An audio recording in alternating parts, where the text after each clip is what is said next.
of speaking with now Nobel Prize winner David Card. Great to see you, David, and congratulations. Thank you very much. You're very calm and very relaxed, but I want, if you could remind Canadians, of course, what your reaction was when you got that initial call. I believe it was sort of middle of the night, around 2 a.m., and you didn't believe it. You thought it may have been a prank. Yeah, I actually have. My old friend Tim, who lives in Guelph, I thought it was one of his practical jokes. Which, of course, it wasn't. And when you realized it wasn't, what went through your mind? I guess kind of an interesting experience. I've known other people that have won the Nobel Prize, so I knew that would mean I was probably going to not get any sleep. Not get any sleep and do a lot of interviews like the one you're doing right now? Yeah. Mm-hmm. The work that you've done is fascinating, and it is one that many have wanted to sort of look at and argue the point of the importance of having immigrants coming into, you know, whether it's the United States, Canada, coming into one's country, and the benefits of that. Many have argued that they wouldn't be beneficial, but your work really outlined what it actually means, what immigrants can do for a country, but also when you brought in the issue of minimum wage as well.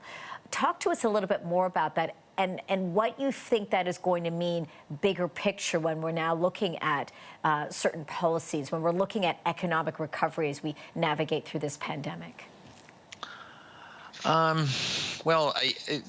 The studies that I did were really, well, first they were those two studies, the one on the minimum wage and the one on the immigration. There was an episode when a large number of Cubans came to Miami in 1980. They're both based on, U.S. experiences, and to some extent the situation is quite a bit different in Canada.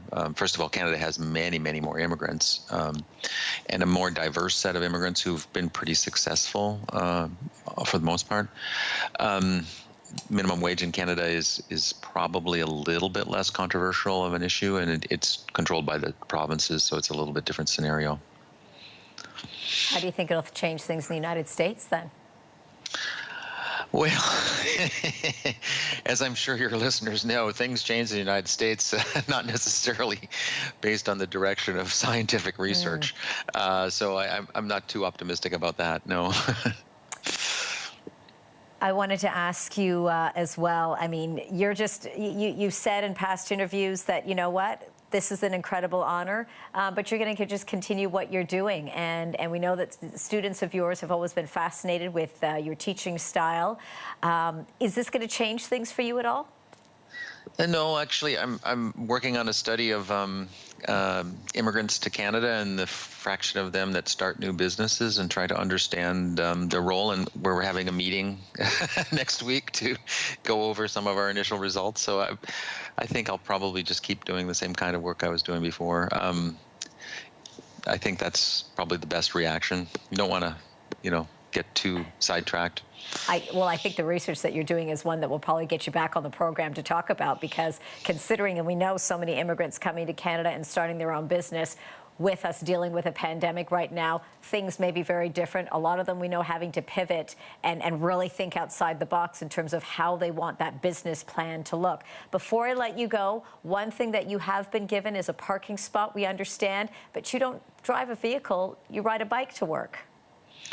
I do. I have to say, one of the benefits of living in California relative to where I grew up in Guelph is there really isn't much of a winter here. So I'm able to ride my bike every day. Yeah. Well, maybe that's where you have to park the bike, is in your parking spot. Yeah. Well, we want to wish you all the best. Congratulations. We'll be keeping in touch with you, certainly on your work with regards to immigrants here in Canada. But David Card, once again, congratulations, Nobel Prize winner, professor of economics at the University of California. Thank you again for your time. Thank you. My pleasure. You're welcome.